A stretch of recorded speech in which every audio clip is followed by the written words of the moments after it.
All right, let's talk about the real estate appraiser licensure exam.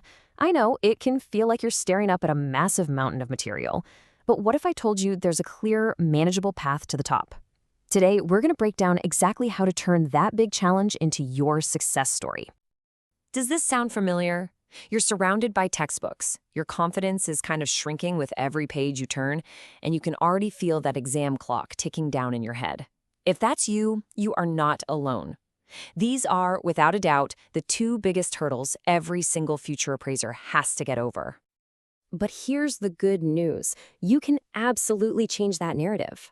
We're about to walk through 5 game-changing strategies. And I don't want you to think of these as just tips. No, this is a complete system. And it's designed to build both the competence and the rock-solid confidence you need to walk in and ace this exam. Okay, strategy number 1 is a big one. It's the 80-20 rule.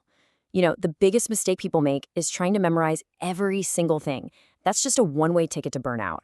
So instead, we're going to focus your energy where it actually counts by mastering what I call the big 3. So take a look at this. This chart shows you exactly where to put your energy. See, about 80% of the questions on your exam are going to come from just 3 key areas. Those are your big 3: valuation principles, professional ethics and standards, and real estate economics. Don't just kind of learn these topics. I mean, you need to master them. If you do that, you've pretty much secured most of your passing score before you even step foot in the exam room. Strategy number 2 really builds on that foundation of focus. It's all about a crucial mental shift. You've got to remember, this isn't just another college final. It's a professional licensure test. So it's time to stop thinking like a student and start thinking like a real working appraiser. And this slide right here perfectly illustrates the difference. A student asks, "What is it?" and just memorizes the definition. But an appraiser asks, "How would I actually use this?"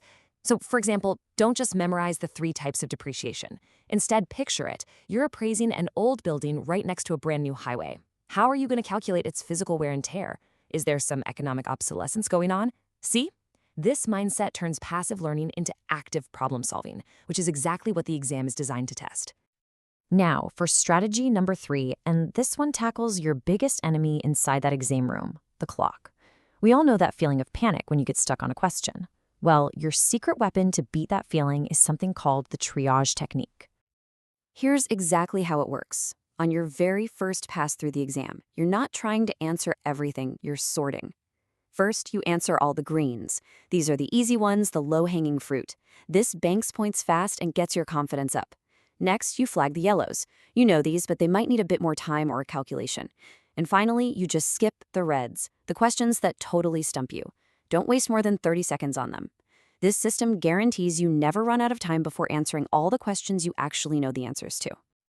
Okay, our 4th strategy is all about learning from your mistakes. And I mean literally.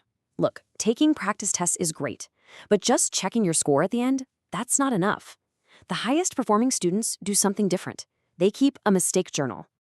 Every single time you get a question wrong in practice, you need to diagnose the error. Ask yourself, did I just misread the question? Did I forget the formula? Or was it a simple calculation mistake? Maybe I fell for one of those tricky answer options, or maybe I fundamentally misunderstood the concept. Writing down why you got it wrong forces you to face the root of the problem.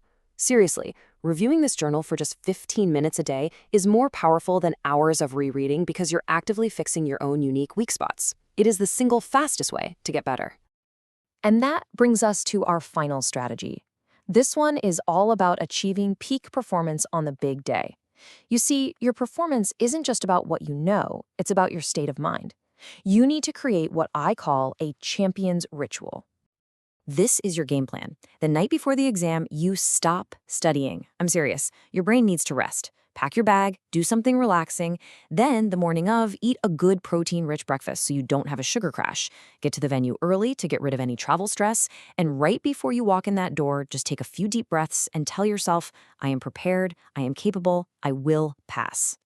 So there you have it. That's your complete winning formula. You focus on the big 3 with the 80-20 rule, you adopt an appraiser mindset, you manage your time with the triage technique, you learn from every error with a mistake journal, and you own the day with your champion's ritual.